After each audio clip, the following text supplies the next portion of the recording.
لو جينا نتكلم عن الكيمياء في الفترة دي من الثانوية العامة فمهم جدا سواء انت خلصت الكيمياء الكهربية او لا تدخل على الكيمياء العضوية.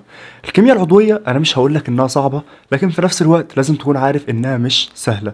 الكيمياء العضوية انا شخصيا ما فهمتهاش غير لما دخلت صيدلة ودرست اورجانيك 1 ودرست اورجانيك 2. ساعتها بجد انا بدأت افهم يعني ايه العضوية، ايه هو الكحول، ايه هي الايثر، ايه هي الحاجات دي كلها. انا ما فهمتهاش غير فعلا لما دخلت صيدلة.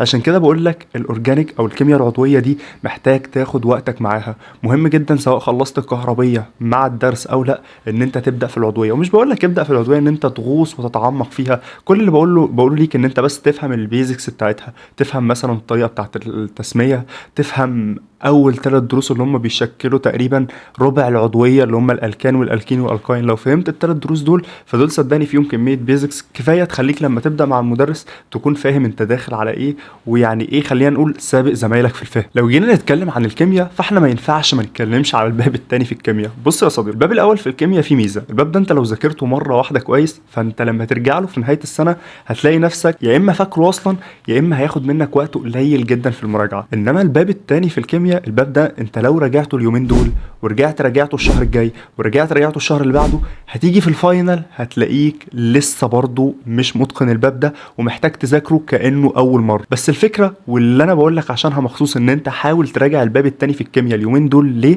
لان الباب ده بيتنسي، الباب ده مش سهل في الحفظ، مش هيثبت معاك غير بحاجتين: بالتكرار، والحاجه التانيه مهم انك تكون عارف ان انت هتيجي في الفاينل هتلاقي نفسك ناسيه برضه. طب انا ليه احفظه من الاول ما اسيبه للفاينل؟ هقول لك يا صديقي، لو انت ذاكرته اليومين دول خلينا نقول فرضا ان هو هياخد معاك 8 ساعات في المراجعة، فلما تيجي تراجعه في الفاينل هتلاقيه هياخد منك 4 ساعات بس. الوقت في الفاينل او في اخر كام يوم اخر السنة اللي هو ال 15 يوم الاخرانيين خلينا نقول، ولا ال 20 يوم الاخرانيين، صدقني الساعة بتفرق. مش هقول لك اليوم بيفرق، لا الساعة بتفرق. انما الوقت حاليا انت معاك متسع من الوقت، لو ضيعت اسبوع كامل منك صدقني مش هتتأثر بتأثير انك تضيع ساعتين في اخر 15 يوم. فعشان كده التعب اللي انت بتتعبه دلوقتي هيوفر عليك قدام. طيب انا عمال اقول لك روح ذاكر العضوية وعمال اقول لك روح ذاكر الباب التاني في الكيمياء.